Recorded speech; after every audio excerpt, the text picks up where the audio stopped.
ओम शांति। मुरली के द्वारा योग की शक्तिशाली तैयारियां कैसे करें के 18वें अध्याय में आप सभी ब्राह्मण आत्माओं का स्वागत है। आज बाबा के मुरली के महावाक्य हैं कि अपना ज्ञान का तीसरा नेत्र खोल दो और एक बाप के सिवाय और कोई याद न आए। तो आज हमें भगवान योग की विशेष तैयारी करवा रहे हैं। ज्ञान का नेत्र खुलना बहुत ज्यादा जरूरी है। तो आज हम जानेंगे कि ज्ञान का नेत्र पूरी तरीके से, ऐसा नहीं कि एक 5% खुल गया, 20% खुला, 40% खुला, ऐसा नहीं। ज्ञान का तीसरा नेत्र पूरा 100% खुल जाए। यानी जब हम इन दोनों आंखों से देखते हैं तो कोई अच्छा दिखाई देता, कोई बुरा दिखाई देता, कोई विशेष व्यक्ति दिखाई देता, कोई खराब दिखाई देता, कोई बुरा दिखाई देता, किसी में अपनेपन की भावना आती, किसी को देखकर ज्वेलसी आती है। तो इन दोनों आंखों से दो चीजें दिखाई देती है, या अच्छा या बुरा। लेकिन तीसरी आंख का अर्थ है कि कोई विकल्प नहीं रहते हैं, समभाव की दृष्टि आ जाती है। न कोई गरीब दिखाई देता, न कोई अमीर दिखाई देता है। और सबसे ज्ञान नेत्र की सबसे बड़ी खासियत यह है कि वहां पर कोई विकल्प की अवस्था नहीं रहेगी। आपके अंदर यह निशानी है। अगर ज्ञान नेत्र खुल गया है तो यह करूं या वह करूं, ऐसा करूं वैसा करूं, यह विकल्प नहीं चलेंगे। दो आंखों से देखने पर विकल्प चलते हैं, ये करूं या वह करूं। ज्ञान नेत्र की स्थिति का अर्थ है निर्विकल्प हो जाना। बिल्कुल भगवान कह रहे हैं ना, वही तो पूर्ण अवस्था है।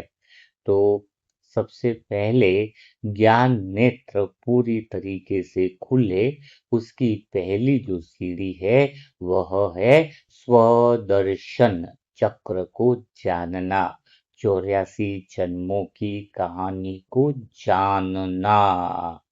हाँ, अब बात क्या आती है? जानने की बात आती है। तो आज भी शुरुआत कैसे होगी? उसी तरीके से होगी। आप अपने आप से पूछोगे, स्वदर्शन चक्र का ज्ञान लिया है, समझ ली है, हाँ, चक्र घुमाया है, सूचना ली है, वही सत्युग में हम देवता थे, न फिर द्वापर युग में आए, न पूज्य भी बने, हाँ, और फिर ये ब्राह्मण भी बने, फरिश्ता भी बने, हाँ, पांचों स्वरूपों को भी देखा, न आत्मा की कला गिरी 16 कला से, हाँ, 8 कला फिर वापिस कम हो गई, 0 कला आ गई। तो ये जो चक्र है ना, तो वो 16 कला, फिर 12, फिर 8, फिर 0, ये जो भी आप चक्र घुमा रहे हो, हाँ, तो यहाँ पर चक्र इस तरीके से घुमाने में इंटरेस्ट भी नहीं रहता है वास्तव में। क्योंकि अगर हम स्वदर्शन चक्र सही रीति से घुमाएं तो उसका तो मजा ही कुछ और आ जाए। तो सबसे पहले यह जानना है कि स्वीकार करना पहले कि मुझे स्वदर्शन चक्र का जो सही समझ है वो अभी नहीं है, मतलब वो जानना मुझे बाकी है। मुझे कुछ नहीं आता है, यहाँ से ही शुरुआत होगी। ठीक है, तो आप लोग तैयार हो ना? स्वदर्शन चक्र को पहले हम ज्ञान के तीसरे नेत्र से, आत्मा की जानने की शक्ति से हम जो है वो स्वदर्शन चक्र हम जो है वो पूरी तरीके से उसको उस दृष्टि से देखेंगे। तो अब बात आती है सतयुग से, थोड़ी शुरुआत करते हैं हम। सतयुग में कला, जन्म, ये सबको रहने देना है। हमारी बात होगी मूल आत्मा की दृष्टि से, आत्मा के केंद्र से देखने की। संसार बढ़िया था, सोने के महल थे, ये तो संसार की दृष्टि हो गई। संसार के केंद्र से हम देख रहे, महल थे, ये थे, वो थे। हाँ, तो अब हम राजा थे, महाराजा थे, ये भी हम देह की दृष्टि से देख रहे हैं। लक्ष्मी नारायण थे, ये थे, वो थे। हाँ, लेकिन हम उस आत्मा के मूल केंद्र से, जो बाबा कहना चाह रहे हैं, जो ज्ञान की दृष्टि से हमें जो समझाना चाह रहे हैं, हम उस केंद्र से देखते हैं। और आपको भी ड्रामा को सही रीति से जानने के लिए उस केंद्र पर खड़ा होना पड़ेगा। कौन से केंद्र पर खड़ा होने का? आत्मा के केंद्र पर खड़े हो जाओ। परम धाम से आप नीचे आए हो, आप आत्मा पूर्ण हो। बिल्कुल सत्युग का पहला जन्म है। ठीक है। अब पहले जन्म में क्या हो रहा है? आत्मा के पास तीन चीजें हैं, आपको पता है। पहला काम है, तीन शक्तियां हैं। आत्मा का काम देखना, आत्मा का काम स्थिर रहना, और आत्मा का काम दिशा देना। लेकिन यहाँ पर एक बात बहुत अच्छी से समझनी चाहिए। वह यह बात है कि आत्मा जो पूर्ण रूप में नीचे उतरी, पहला जन्म हुआ है, तो सोचो जरा कि आप आत्मा के अंदर कौन से ऐसे संकल्प होंगे, अपने मन, बुद्धि और संस्कार को कौन सी दिशा दोगे, किस उद्देश्य से तुम नीचे आए हो? पहला उद्देश्य क्या होगा? वह जानना ही स्वदर्शन चक्र की शुरुआत होगी। तो पहली बात आपको यह पकड़नी है, पहली चीज यह पकड़नी है कि आप आत्मा पूर्ण हो, धरती पर आए हो, ज्ञान, समझ, आनंद, शक्ति, गुण सबसे भरपूर हो, लेकिन पूर्ण आत्मा जो है, वो एक ही बात लेकर के नीचे आई हुई है। कौन सी बात लेकर के आई हुई है? कि मैं जो पूर्ण हूं आत्मा, अंदर से प्रेम, शक्ति, गुणों से, तो मुझे इस संसार में पूर्ण अभिव्यक्ति करनी है। यह लाइन आपको डायरी में लिखनी चाहिए, क्योंकि अब हम स्वदर्शन चक्र को सही रीति से जानने वाले हैं, जो हमारे योग में बहुत बड़ी दिशा तय करेगा। निरंतर योगी हम बन पाएंगे। तो आत्मा जो पूर्ण है, इस धरती पर आने पर सतयुग के अंदर शुरुआत में, पहले जन्म में, आत्मा का उद्देश्य एक ही था, मैं प्रेम से भरपूर हूं, लेकिन मैं पूर्ण अभिव्यक्ति करूं इस संसार के अंदर।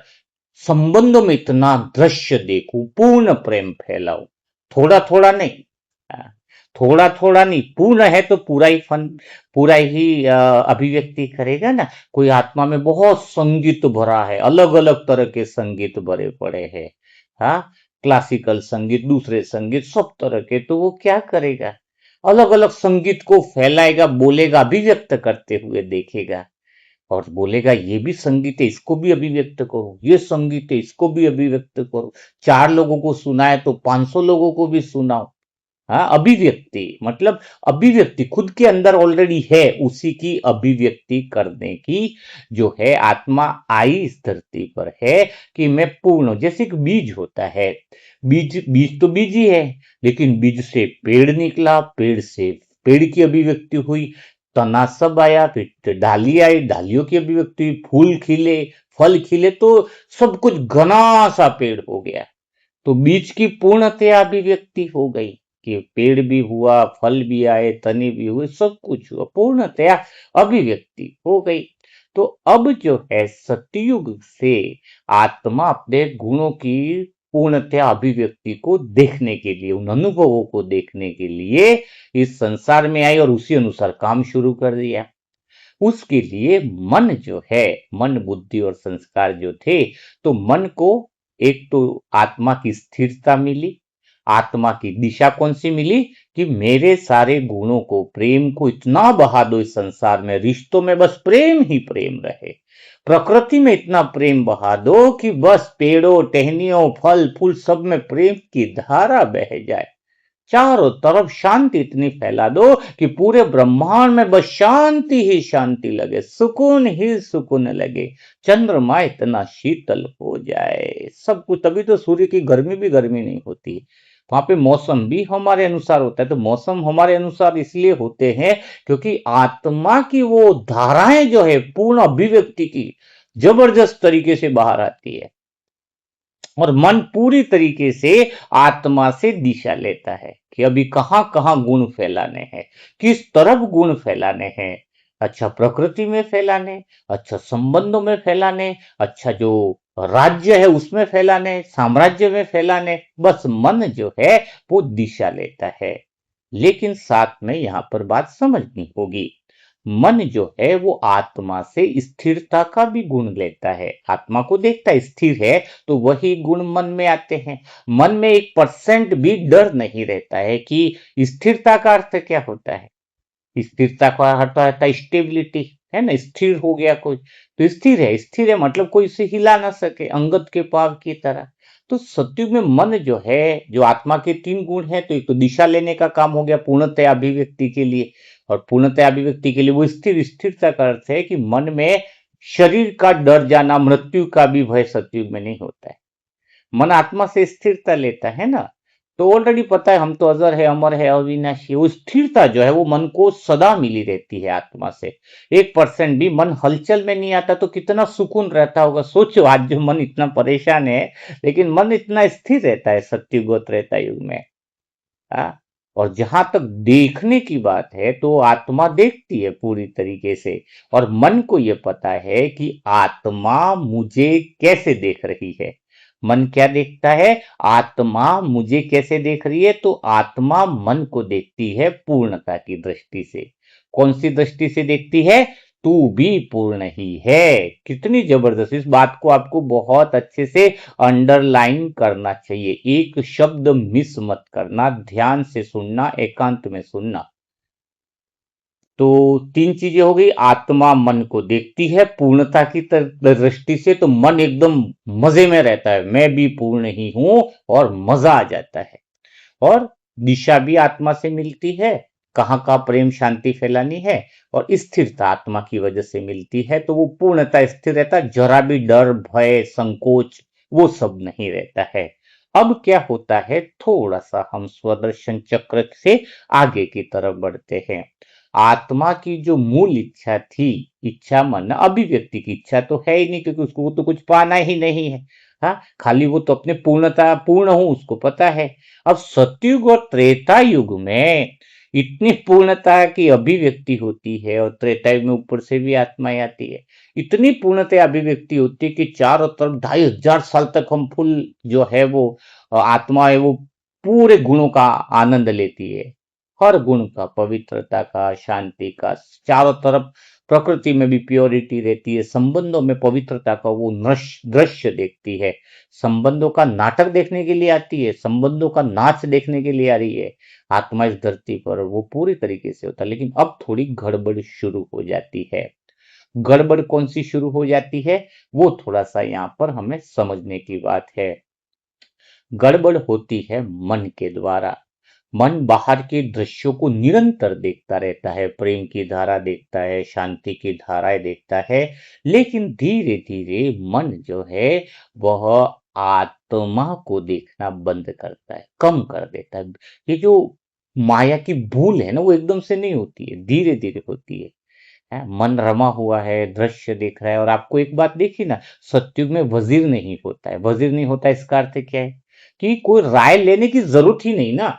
राय कब ली जाती है, जब आपके घर में समस्या है तो राय ली जाएगी, आपके पास कोई कमी है तो राय ली जाएगी ना, कोई तकलीफ है तो राय की जरूरत पड़ती है, कोई दुखी है तो राय की जरूरत पड़ती है। आज तुम्हें क्यों राय की जरूरत पड़ रही है, क्योंकि हमें कहीं ना कहीं परेशानी, हम विघ्नों में हैं। लेकिन सत्युग में तो पूर्णता है, और आत्मा पूर्णता की अभिव्यक्ति कर रही है, तो आत्मा से दिशा मिल रही है, तो किसी से जब आत्मा से राय मिल रही है, दिशा मन राय ही हो गई एक तरह से, आत्मा की पूर्णता की दिशा मिल रही है, तो वहां पे वजीर या कोई किसी से राय नहीं लेता है। सत्युग त्रेता युग में सभी आत्माएं अपनी दिशा मन को खुद ही देती है। हाँ। अब क्या होता है, धीरे धीरे जैसे ही सत्युग के एंडिंग से भी मन बाहर की तरफ देखना शुरू कर लेता है, मन पहले आत्मा क्या मुझे देख रही है, मन का ध्यान उस पर था। लेकिन धीरे धीरे अब मन क्या करने लगा कि दुनिया मुझे किस नजर से देखती है। मन आत्मा तो मन को पूर्णता की दृष्टि से देखता था, लेकिन दुनिया उसे कैसे देखती है? तो दुनिया तो उसे अधूरेपन की तरह से देखने लगी। दुनिया को देखा उसने तो दुनिया तो उसे पूर्णता की दृष्टि से देखती ही नहीं थी। त्रेतायुग के एंडिंग से ही शुरुआत ऐसी थी, है, क्योंकि आप कितना भी प्रेम बहा दो, हाँ, तुलनात्मकता शुरू हो गई। उसका प्रेम ज्यादा बह रहा है, हमारा कम बह रहा है। तो जब मन ने दुनिया के अनुसार स्वयं को देखना शुरू कर दिया कि दुनिया क्या मुझे किस तरीके से देख रही है, तो शक शुरू हो गया कि मैं कहीं न कहीं अपूर्ण हूँ, कहीं न कहीं कमज़ोर हूँ, कहीं न कहीं मुझे पूरा होना पड़ेगा। यानी मुझे 10-50 लोगों से देखना पड़ेगा कि ये लोग भी मुझे पूर्णता की दृष्टि से देखें। अब उसकी इच्छा क्या हो गई? आत्मा पूर्णता की दृष्टि से उसको देख रही थी। लेकिन अब उसका ध्यान लोगों की, तो लोग तो उसे अधूरा। अब वो ऐसा प्रयास करने लगा कि दुनिया मुझे पूर्णता की दृष्टि से देखे, कुछ ऐसा जबरदस्त करे। दूसरी बात, मन दुनिया में स्थिरता खोजने लगा, दुनिया के साधनों से, क्योंकि मन का ध्यान दुनिया की तरफ बढ़ने लग गया। तो दुनिया के साधन से स्थिरता, यानी मेरे पास महल होंगे तो मैं स्थिर हूँ, मेरे पास साधन होंगे तो मैं स्थिर हूँ, मेरे पास रिश्ते अच्छे होंगे तो मैं स्थिर हूँ, मेरे पास मान सम्मान होगा तो मैं स्थिर हूँ, मेरी इज्जत होगी तो मतलब स्थिर हूँ। हाँ, मेरे के लोग तारीफ करेंगे तो मेरी स्थिर हूँ, लोग मेरे को तालियां बजाएंगे तो मैं स्थिर हूँ, मेरे पास धन होगा तो मैं स्थिर हूँ। अब वो स्थिरता कहाँ पे देखने लगा? संसार को देख रहा है तो संसार अपूर्ण उसे बार बार अधूरा बोल रहा है, अधूरेपन की फीलिंग आ रही है। और दूसरी बात क्या आ रही है? देखना स्थिरता, जो आत्मा से स्थिरता ले रहा था तो मन को कोई तकलीफ ही नहीं थी। लेकिन अब वह संसार से स्थिरता मांगने लगा, संसार को देखेगा तो संसार से स्थिरता लेगा, तो मन उसमें उलझ गया। अब बात आती है दिशा की।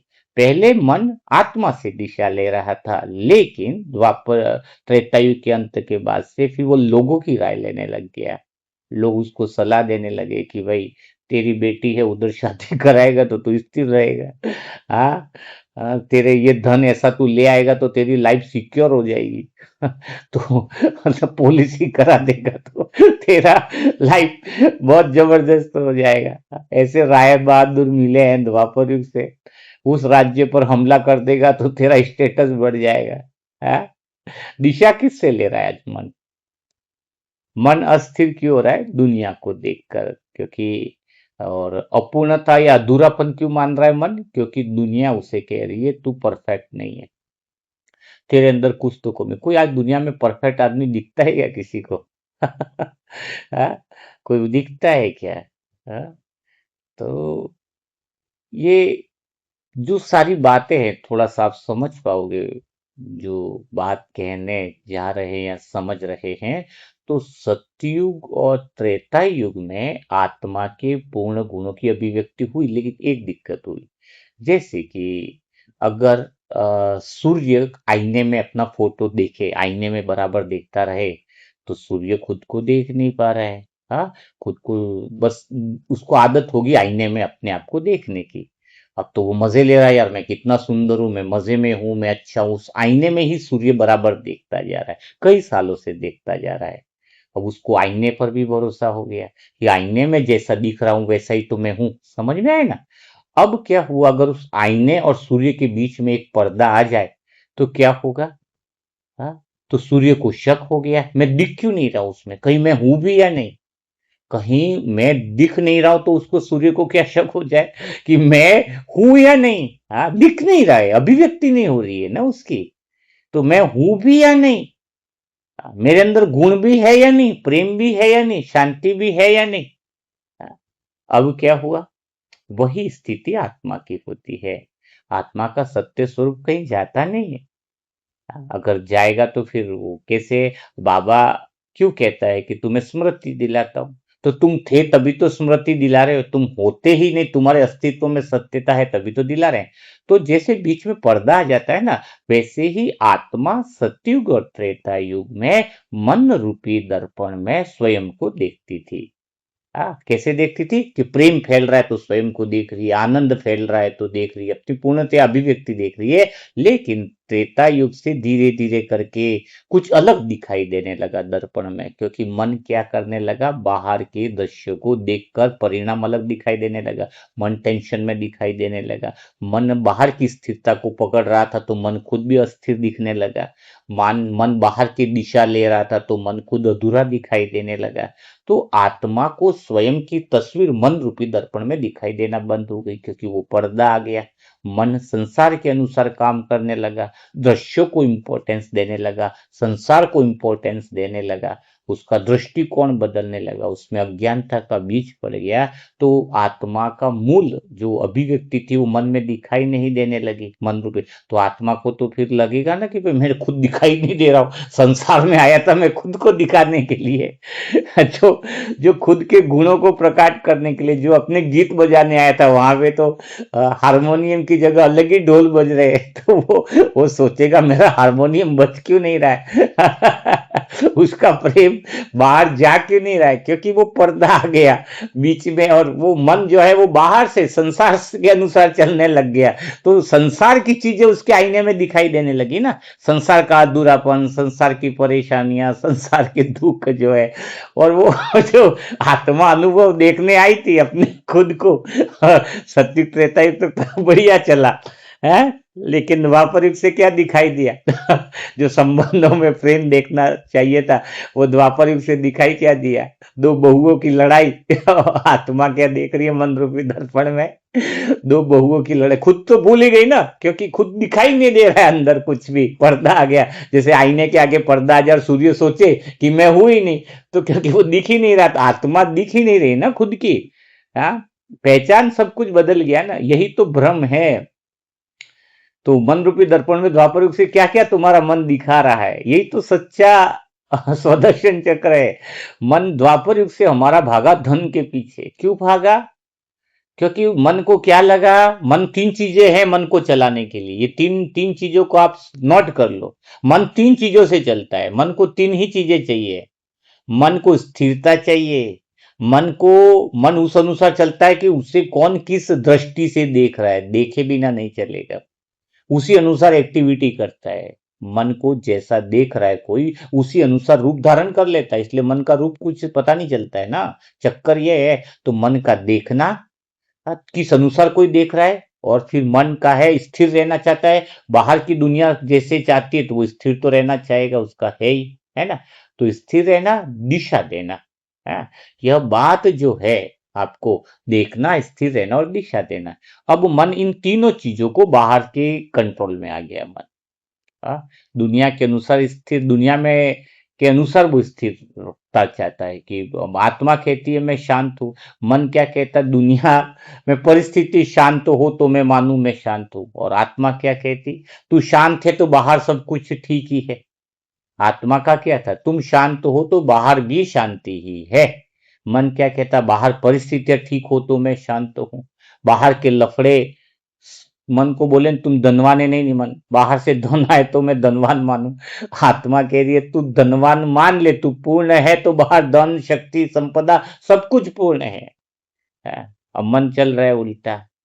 तो द्वापर युग से जो है वो हमारी मन की अपूर्णता, दुनिया से तीनों चीजें लेना, स्थिरता, दिशा देना और ये देखना। तो द्वापर युग से चलते चलते कलयुग के एंडिंग तक यह जो बीज पेड़ बनना था, पूर्णता का जो विस्तार होना था, सतयुग और त्रेता युग तक में बहुत अच्छा विस्तार हुआ, बहुत सुंदर विस्तार हुआ। सुंदर जैसे बीज से पेड़ बना, टहनियां भी निकली, कुछ फूल भी निकले, प्रेम के फूल, शांति के फूल।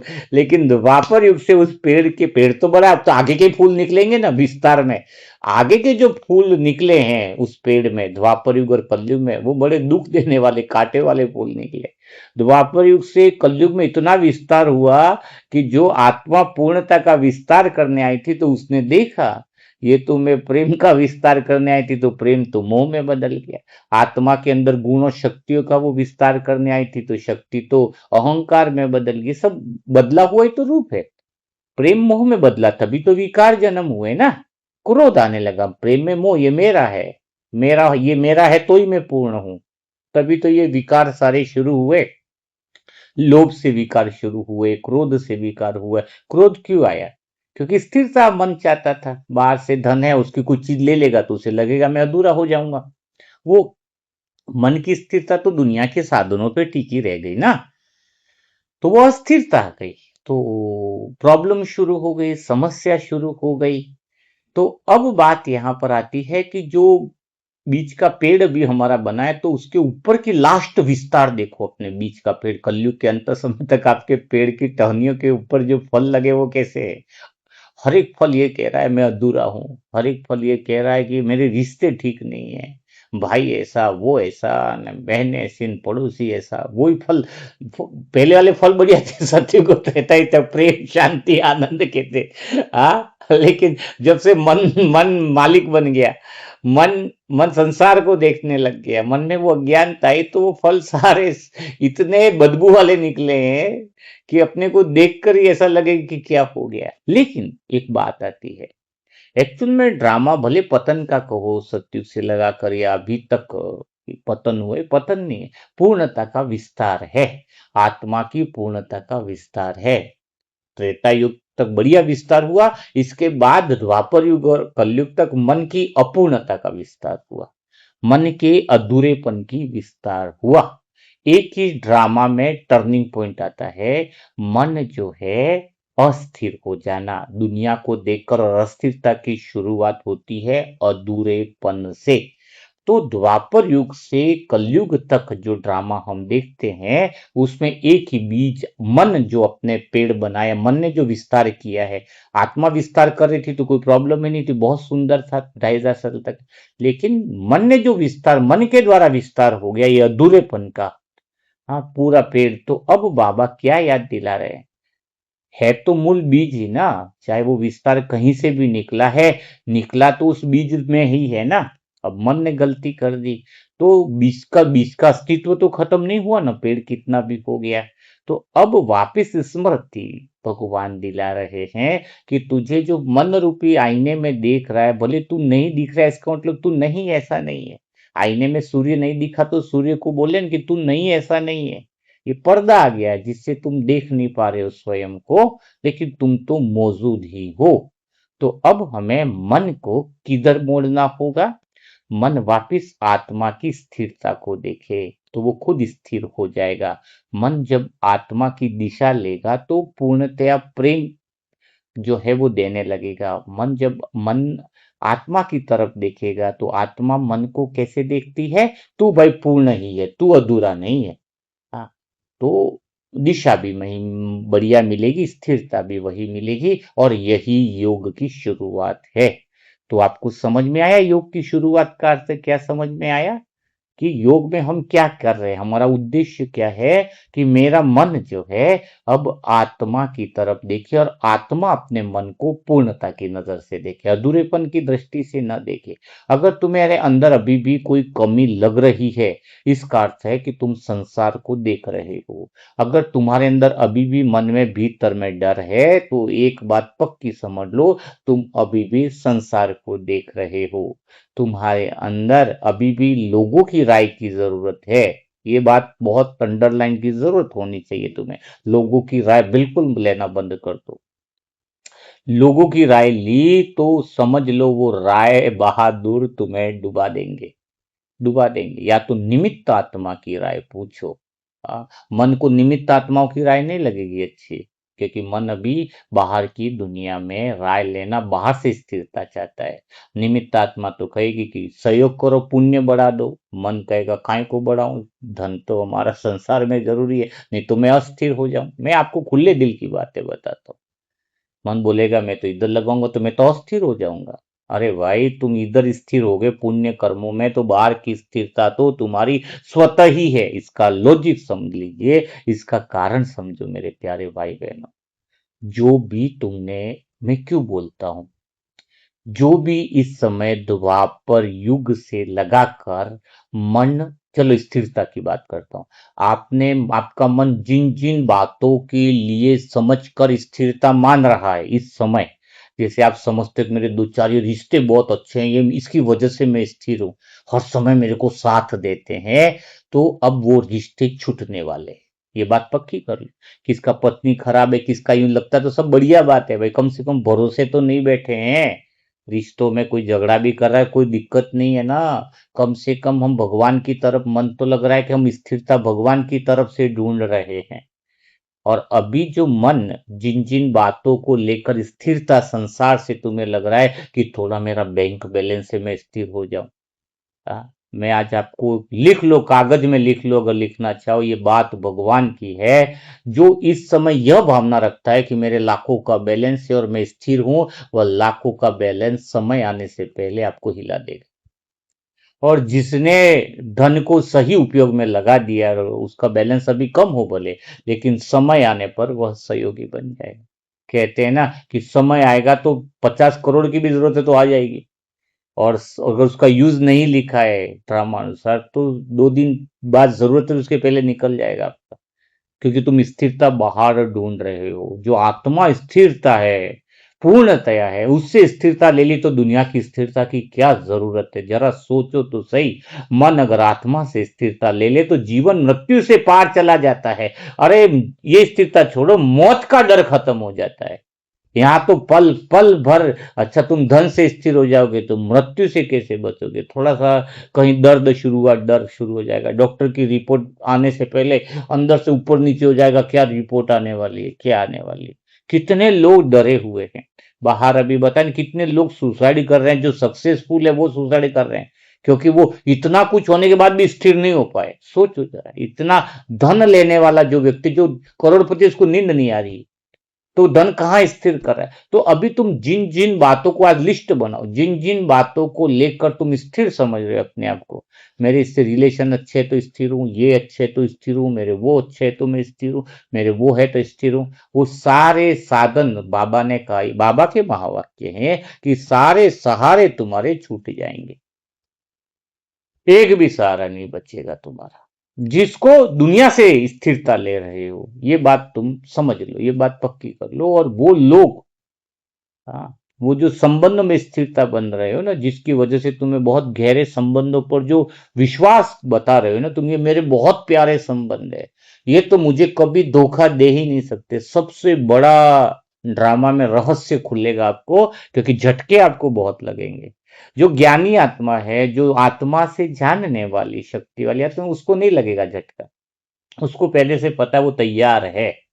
अच्छा, वो क्यों देंगे? रिश्तेदार भी तुम्हें धोखा क्यों देंगे? इसका रीजन है, वो खुद अस्थिर है ना। वो जो खुद अस्थिर हो, वो दूसरे को स्थिरता कैसे दे सकता है? और उसमें उनकी फॉल्ट ही नहीं रहेगी। उनकी नैया डूबेगी तो वो तो वहां भागेंगे जहां पे वो स्थिर। आज रिश्ते क्यों बिगड़ रहे हैं पता है? एक बार शादी करो, दूसरी जगह लेडीज बहनें जो है या भाग जाती है, पति दूसरी शादी कर देते, उसको थोड़ा बहुत भी मिलता है कि यहाँ पे शादी, यहाँ पर जाने से मुझे स्थिरता मिलेगी, वो तुरंत इधर बाय बाय टाटा कर देते हैं, चले जाते हैं। हाँ, चले जाते हैं। हाँ, कल की इसलिए कोई मुझे, हम गए थे कहीं तो बता रहे हैं कि वो खुश नसीब का वरदान आया। तो एक भाई थे, फंक्शन थे, वो बोले बोले आपको पता है खुश नसीब ये वरदान है, कि खुश नसीब क्या होता है? उसको समझ में नहीं आया। तो बोले खुश नसीब को अंग्रेजी में क्या कहते हैं? मैंने बोला अनमेरिड। सभी लोग हंसने लगे, एक ही लाइन में आ गया उसको। कि खुश नसीब को क्या कहते हैं? मैंने कहा अनमेरिड। बीके भाई है ना, कुमार भाई है, बोले बैठ जाए की लाइन में, उसको सारी बात ही समझ में आ गई। तो कहने का अर्थ क्या है?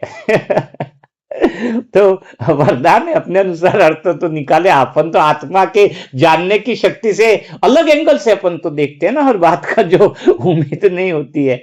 हाँ, हाँ।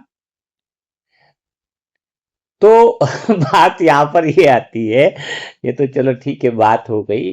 तो ये संबंध क्यों टूट रहे हैं, संबंध क्यों जा रहे हैं, एक दूसरे से संबंध क्यों छूटते जा रहे हैं? पहले इतने संबंध नहीं छूटते थे द्वापर युग की शुरुआत में भी, लेकिन अभी हर समय जो है झगड़े भी इसलिए हो रहे हैं कि उनको अस्थिरता दिखती है, और घर में भी झगड़े होते हैं कि उसके पास तो इतना सारा है, आपने हमारे लिए किया ही क्या है?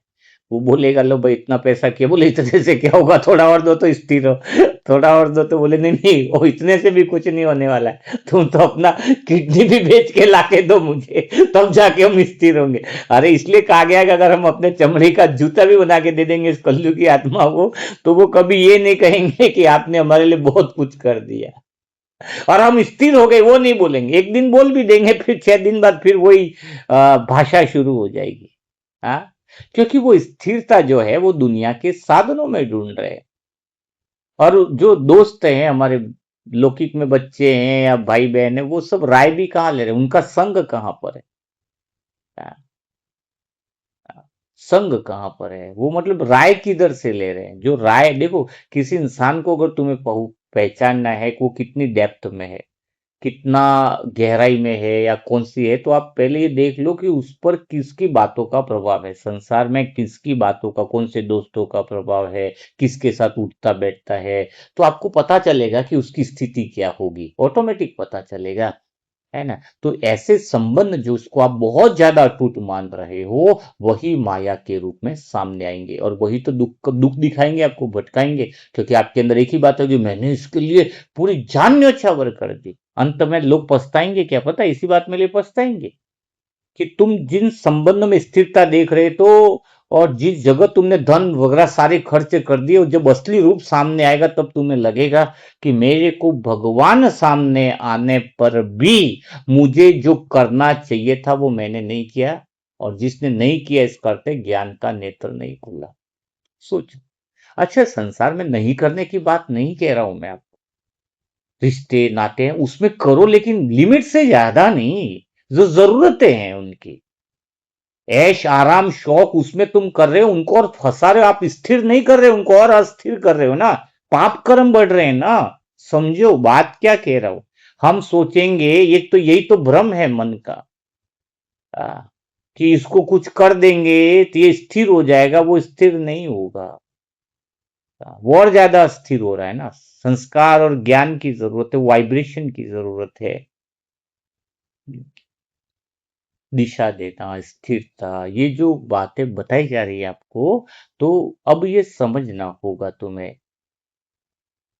तो लास्ट समय में हमें ये दिखाया जाएगा ना कि ये अस्थिर हो गया, ये हो गया, वो हो गया, तो इनकी वजह से फिर आपको लगा इनके पीछे मैंने समय लगा दिया, संकल्प लगा दिया, सब कुछ लगा दिया, और फिर इसलिए तो मन को सारे सारे छूटेंगे, सारे जो उसने अभी भ्रम में है।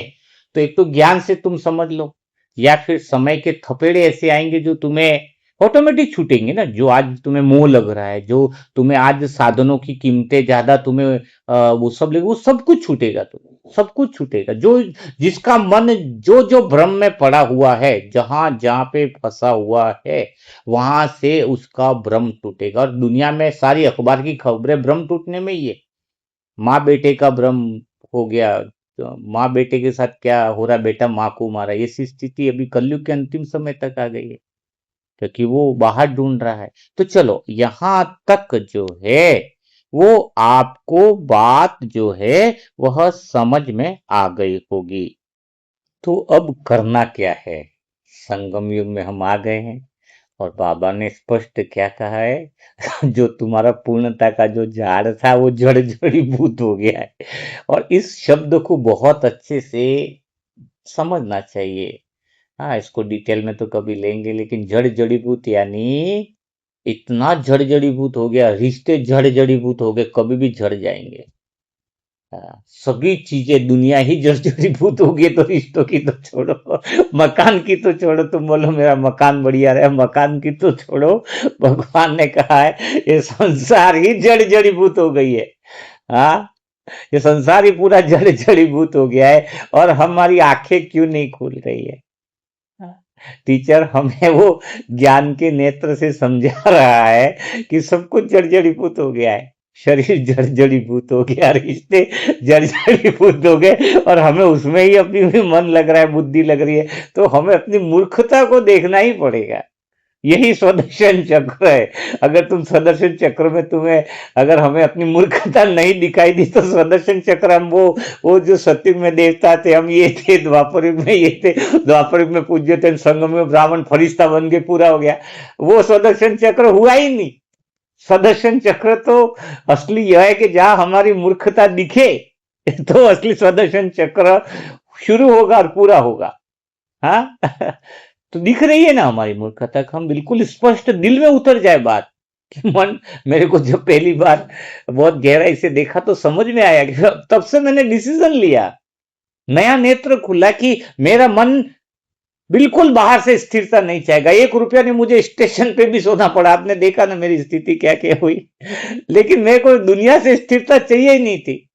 कोई कुछ भी ना दे मुझे, कोई नेक जोड़ी कपड़ा हो कि नहीं हो, मुझे कोई फिक्र नहीं, मुझे स्थिरता आत्मा से ही चाहिए थी। एक डिसीजन ले लिया था, डिसीजन। क्योंकि एक बात अभी योग के अंदर बहुत ज्यादा जरूरी है, योग तभी संभव है 8 घंटे का जब मन के अंदर सारी प्रॉब्लम का जड़ यही है कि विचार बहुत आएंगे योग में, आएंगे या नहीं आएंगे। आप अच्छा बैठो, अच्छे से बैठो और आप देखोगे योग में क्या आएंगे, आपके विचार बहुत आएंगे, विचार परेशान करेंगे।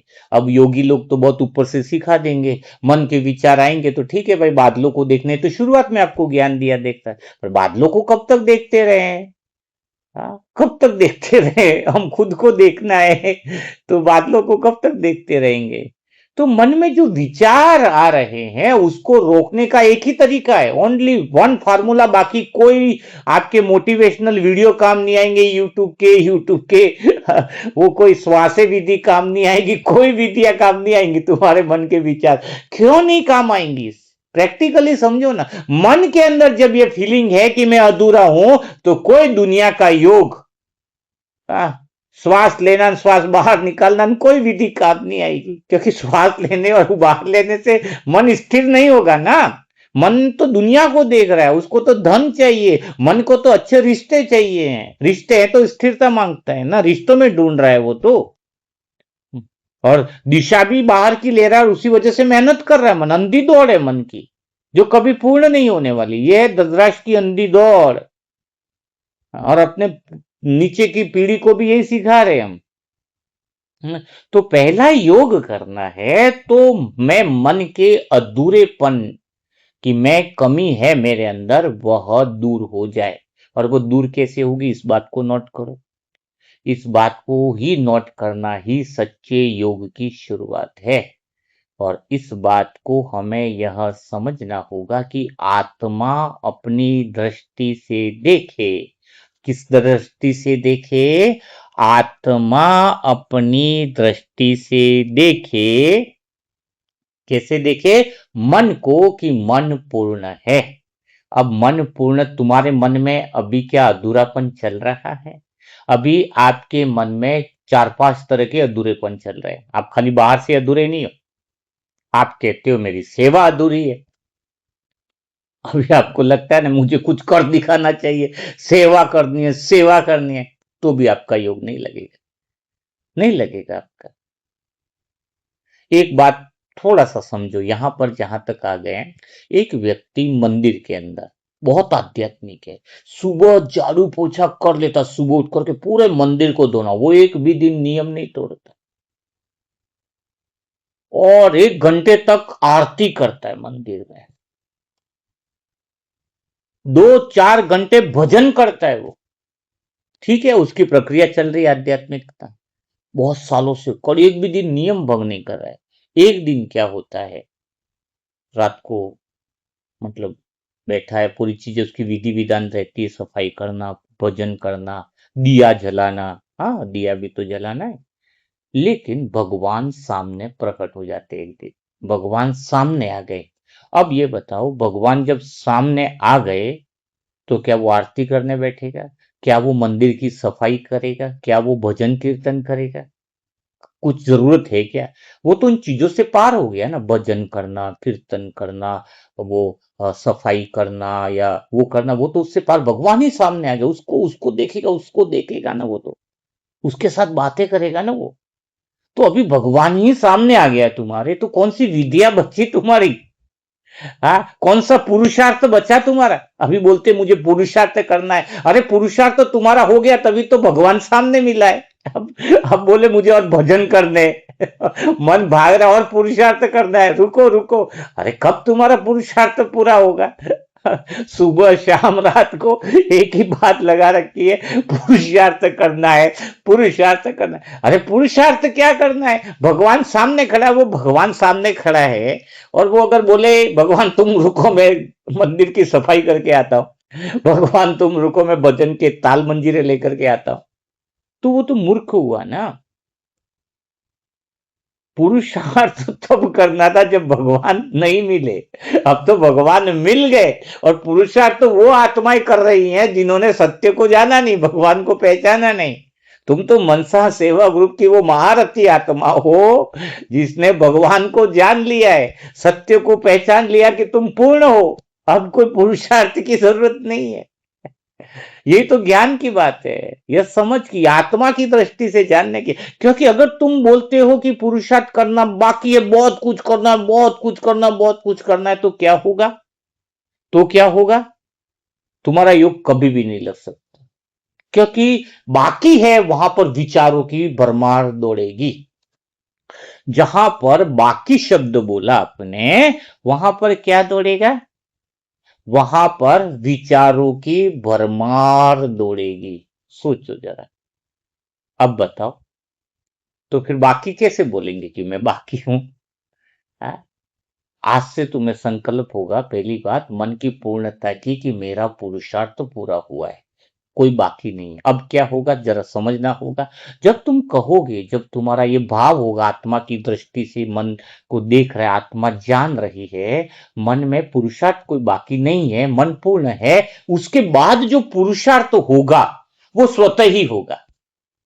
क्या होगा? पूर्णता के केंद्र से जो पुरुषार्थ होगा वो स्वतः ही होगा, तुम्हें कुछ करने की जरूरत नहीं है, स्वतः ही। अभी मेरे जीवन में मैं अपना अंदर, तो मैं कभी सोचता ही नहीं कि कुछ बाकी है, पूर्ण हो। अब जो हो रहा है वो पुरुषार्थ के पूर्णता की प्रत्यक्षता हो रही है।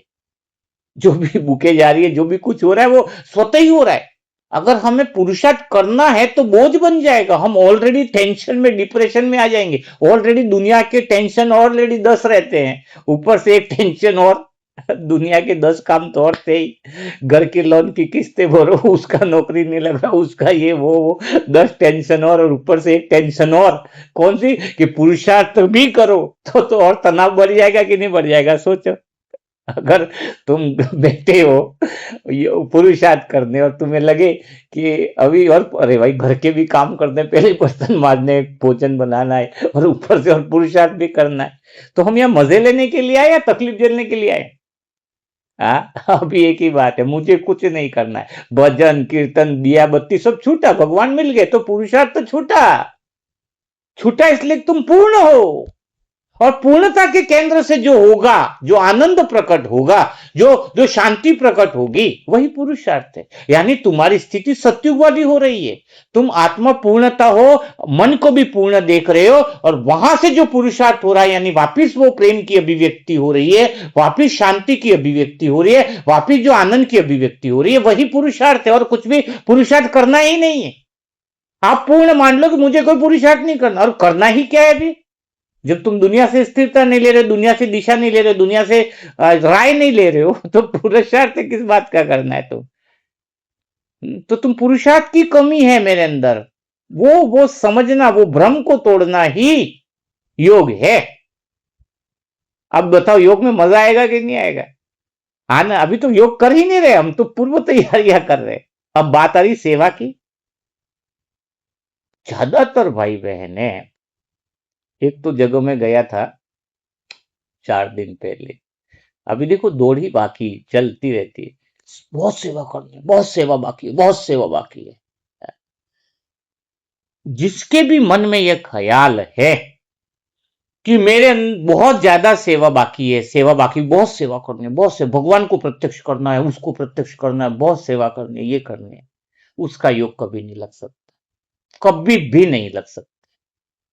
सबसे बड़ी सेवा क्या है? बाहर की सेवा तो टाइम पास है, सबसे बड़ी सेवा क्या है? सबसे बड़ी सेवा है कि तुम जो है मन को पूर्ण कर लो, आत्मा से दिशा ले लो, कि मैं एक ही संकल्प तुम्हें करने है। अभी तुम पूर्ण आत्मा के सत्य को जान लिया, मन को जान लिया, तुम पूर्ण हो, तो पूर्ण जब तुमने मान लिया है, पूर्णता से जो सेवा निकल रही है वो सेवा करनी नहीं है, स्वतः ही सेवा होती है। स्वतः ही तुम खड़े हो वहां सेवा है। दादिया है, शरीर छोड़ा, दूसरा जन्म लिया, तो वो क्या सेवा नहीं कर रही है? आप बोलोगे दादिया कहाँ संदेश दे रही होंगी, दादिया कहाँ क्लासेस दे रही होंगी। यही तो सबसे बड़ी मूर्खता है, अज्ञानता। दादियों को स्पीच देने की जरूरत ही नहीं है, अभी जन्म लिया, वो अभी यहां से पूर्णता के अवतार में गई हैं। वो खाली पालने में भी झूल रही होंगी तो भी उनकी स्थिति सेवा कर रही है, उनके वाइब्रेशन सेवा कर रहे हैं, उनका सूक्ष्म शरीर सेवा कर रहा है। ब्रह्मा बाबा को स्पीच तो नहीं दे रहे, फिर भी सेवा हो रही है, क्योंकि अभी जो सेवा है वो ब्रह्मा बाबा की सेवा बड़ी, सबसे ज्यादा वो सेवा कर रहे हैं। है। जानकी दादी और ये जो दादिया प्रकाश मणि दादी है, मम्मा है, वो जहां भी गए वो स्पीच से थोड़ी सेवा दे रहे हैं। वो तो ज्ञान को स्पष्ट रीति से कर दे, मम्मा की स्पीच तो कहीं ना कहीं आनी चाहिए। आप कोई बार सोचते हो कि ये आत्मा, ये मम्मा की आत्मा होगी? अरे मम्मा की आत्मा भी स्पीच से सेवा नहीं करेगी, ज्ञान से सेवा नहीं करेगी। यह ज्ञान तो उनको जरूरत ही नहीं, वो तो पूर्ण बन गई ना। मम्मा किस रूप में प्रकट होगी? पूर्णता के रूप में। वो जहां खड़ी है वहीं से प्रेम फैल रहा है, वो जहां खड़ी है वहां से शांति आ रही है, शांति शांति निकल रही है, वो पूर्ण है। पूर्णता के केंद्र से जो सेवा हो जाए, जो सेवा निकले, वो सेवा स्वतः ही होती है। अभी तक सेवा का रूप क्यों प्रकट नहीं हुआ? क्योंकि अभी तक हम यही मान रहे हैं अभी बहुत सेवा बाकी है, तो न तो घर की सेवा पूरी हुई, न खानदान की सेवा पूरी हुई, न रिश्तों की सेवा पूरी हुई, न धन की सेवा, कुछ सेवा पूरी नहीं हुई। कारण क्या है? क्योंकि हम सेवा ही कमी से कर रहे हैं। अभी तो बहुत सेवा बाकी है, बहुत सेवा बाकी है। नहीं, इस समय जो भी सेवा हुई सब सेवा पूर्ण है। मैं आत्मा पूर्ण हूं, अपने अंदर एक लाइन लिखनी है कि मेरी सेवा पूर्ण है, मेरा पुरुषार्थ पूरा है। हाँ? फिर बोलेगा कोई मेरा हिसाब किताब अधूरा है। अगर हिसाब किताब मन का अधूरा है तो 8 घंटा योग में कभी नहीं बैठ सकते। अधूरेपन, मेरा हिस्सा बहुत पूरा करना, अभी तो मेरे पे बहुत पापों का बोझ है। जब तुम पापों का बोझ तो तब चढ़ा हुआ रहेगा ना, जो लेने वाला मौजूद। और लेने वाला कौन मौजूद है? लेने वाला वह मन मौजूद है जो कह रहा है मैं अधूरा हूं। अगर तुम्हारा अधूरेपन वाला मन मौजूद है तो वही सजा भुगतता है। पूर्ण मन तो सजा भुगत ही नहीं सकता। पूर्ण मन थोड़ी सजा भुगतेगा। सजा किसको मिल रही है? जो अधूरा संसार को मान रहा है वही दुख ले रहा है। जितना ज्यादा अधूरापन है संसार से दुख जाएगा, जितना जितना तुम्हारा मन पूर्णता की अनुभूति में आएगा, हिसाब किताब वही समाप्त। इस सेकंड तुमने समझ लिया कि इस समय जो हुआ, जो होना चाहिए था वो हो गया, जो होना था वो भी हो गया, जो दृश्य आने थे। पूर्णता का मतलब है मैं मन पूर्ण, उसी समय सुख, उसी समय शांति, उसी समय आनंद। आत्मा देखे कि हिसाब किताब भी पूर्ण है, कोई बाकी नहीं है हिसाब किताब। तो ये लिखना होगा, मैं आत्मा भी पूर्ण हूं, मन भी पूर्ण है मेरा, मेरी सेवा भी पूर्ण है, मेरा पुरुषार्थ भी पूर्ण है, मेरा ज्ञान भी पूर्ण है। पूर्णता का अवतार हूं। ड्रामा भी पूर्ण है। इस पॉइंट को हम और लेंगे। तो आज की मुरली मंथन आपको कैसा लगा? आज का मुरली मंथन से आपको क्या योग की तैयारियां हुई? क्या कुछ नई दिशा मिली? क्या कुछ नया स्वदर्शन चक्र मिला? तो इसको जरूर कमेंट बॉक्स में लिखिए, लेकिन एक जरूरी सूचना समझ लीजिए। जरूरी सूचना यह है कि जैसे आज टीचर से हम बात करें, जैसे कल हमने साजन से बात करी तो देखा डेढ़ घंटा ऊपर चला गया, पता नहीं चलता ना। जब बात शुरू करते हैं ना तो समय का ख्याल नहीं रहता है, और इधर फिर दूसरी सेवाएं भी रहती है ना। ऐसा तो है नहीं कि मुरली मंथन 2 घंटे का चल गया, इसके बाद तो बहुत सारे काम है, इधर पोछा लगाना, दूसरे करना, रोटियां बनाना, सब कुछ, बहुत सारी सेवाएं इधर। तो बात यह है कि बाबा की सेवाएं सब तो समय का भी रहता है। तो जैसे अभी 1 घंटे का हो गया, तो आप एक काम कीजिएगा कि अगर आप टीचर से बातें सुनना चाहते हो, जैसे आज पूर्णता की बातें हम कैसे करें, ड्रामा भी पूर्ण है तो कैसे बातें करें, पुरुषार्थ भी मेरा साथ, मेरे दोस्त कल से तो अपनी बातें देखिए, टीचर से मैं अपनी बातें कैसे करूं, तो वो जो बातें सुनना चाहते हो आप, और वो ये कमेंट्री नहीं होगी क्योंकि तो नेचुरल बातें हो गई अपनी। तो टीचर से हम कैसे बातें करेंगे, तो वो आधा 1 घंटे का होगा लगभग। तो आप आत्मा की यात्रा ऐप पर ये वीडियो आप देख लोगे, नीचे अभी ही इस वीडियो का लिंक दिया हुआ है, अगर कोई गहरी बातें का, क्योंकि देखो फिर वो आराम से बातें सुन सकेगा। इधर भी अपलोडिंग में भी यूट्यूब पे दिक्कत होती है, इतना बड़ा तो होता ही नहीं। और आपको तो पता है, जब बातों के लय में हम चले जाते हैं, क्योंकि सत्य के अंदर से जो बातें होती है ना, वो तो नेचुरल बातें होती है, कोई रटी रटाई बातें नहीं है, कोई लिखी हुई बातें नहीं है। जैसे अपन, पता चला ना, दोस्त से अपन बात, टीचर से कौन सी बातें होगी भाई, ड्रामा भी पूर्ण है टीचर, आज समझ में आया, आज बाबा हमें समझ में आया कि मेरी सेवा तो ऑलरेडी पूर्ण हो चुकी है, मैं इस भ्रम में था कि मेरी सेवा बाकी है। हाँ, यही तो बातें होगी, लेकिन वो पूरी लंबी 1-2 घंटे की बातें होती है। तो आप लिंक आत्मा की यात्रा नीचे दिया हुआ है, वहां पर जाकर के वो वीडियो आप देखिएगा। कौन सा वीडियो? कि शिव बाबा से जो है वो पूर्णता की, ड्रामा की, दिल की बात है। हाँ, तो वो वीडियो लॉन्ग वीडियो का, एक तो वहां पे आत्मा की यात्रा में 2 सेक्शन, एक शॉर्ट वीडियो का है, एक लॉन्ग वीडियो का। लॉन्ग वीडियो का जो सेक्शन है, वहां पर आप जाइएगा तो मिलेगा। तो लिंक जो है वो कमेंट बॉक्स में पहला है, जिसने डाउनलोड नहीं करी है वो डाउनलोड कर दे आत्मा की यात्रा। और जिसने डिस्क्रिप्शन बॉक्स में भी ले लें, और कोई मनसा परिवार ग्रुप से जुड़ना चाहता है तो उसके लिए मोबाइल नंबर है 7202922196। मनसा परिवार का ग्रुप फिर से खुल गया है, क्योंकि आप लोगों ने योग की तैयारी करी तो टास्क तो जरूरी है, हमें लग रहा है। तो अभी हम सभी आत्माओं के लिए मनसा परिवार में नई एंट्री 2 महीनों के लिए खोल रहे हैं। तो उसके लिए आप ओम शांति लिखे, सेंटर का नाम लिखे और एड्रेस लिखे, तो आपको मनसा परिवार में पुरुषार्थ बढ़ाने वाले ग्रुप में आपको शामिल कर दिया जाएगा, जिसमें डेली आपको अमृत वेला से लगा के रात तक के टास्क मिलेंगे। है, तो उसके लिए मोबाइल नंबर है 7202921969। तो कल फिर हम मुलाकात करेंगे ऐसे दिल छू जाने वाले नए मुरली मंथन के साथ, नई बातों के साथ, नई समझ के साथ। तब तक के लिए सभी भाई बहनों को ओम शांति, ओम शांति, ओम शांति।